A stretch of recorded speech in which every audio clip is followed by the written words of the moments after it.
Now in this video I am taking the proof of the De Morgan's law.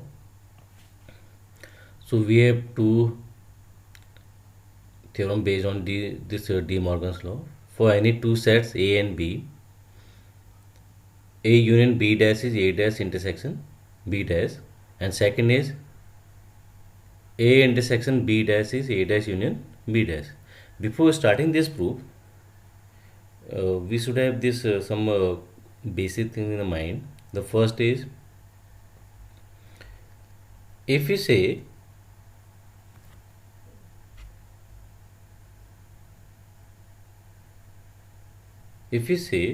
that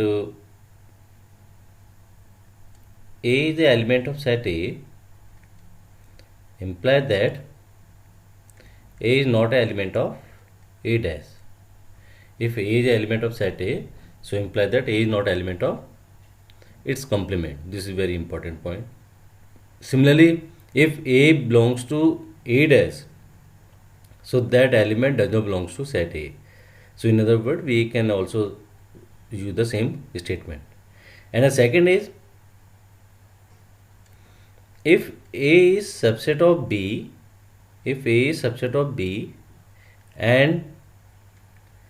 B is subset of A, so then we can say A and B are equal. So this I have already explained in the video when I have taken the subset topic. So when A is subset of B, it means all elements of A are in B. When B is subset of A, all elements of B are in A. Then A and B are equal. So we use these two statements here to prove the De Morgan's law, because we have to prove that LHS is equal to RHS. So in that condition, we will be proving that LHS subset of RHS, number 1. Then RHS subset of LHS, number 2. And another important next point which also we use here, that if A is element of set A, and by the property we can prove that A is element of set B, then we can say A is subset of B. So these are the important points which we use here. Now the first part, I am taking the first part here. So let X belongs to A union B dash. So imply that when X is element of complement of union B, so X is not an element of A union B. When X is element of the complement of A union B, it means it is not an element of A union B. Now then we open the bracket. Since X is not element of A union B, what is A union B? A union B contains all elements of which are either in set A or set B. That element should be at least one of the set A and B. But here it is given X is not element of A union B. It means X is not element of A, as well as it is not element of B. That's why it is not coming in union. So what we do here, X does not belongs to A. Although for union we use OR word, but here we'll be using this AND word because it is confirmed that X is not element of B. So imply that when X is not element of A, it means X is element of its complement A dash, and X element of B dash. Are you getting this point? When X is not element of A, it means it is the element of A dash. Similarly, X is not element of B, it is the element of B dash.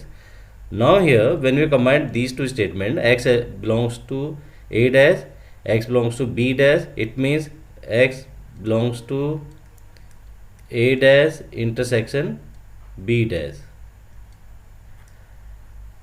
So what we can say here, that X element of this A union B dash, X is element of A dash intersection B dash. With the help of these statement, when A belongs to A and A belongs to B, we can say A subset of B. Similarly, this A union B dash,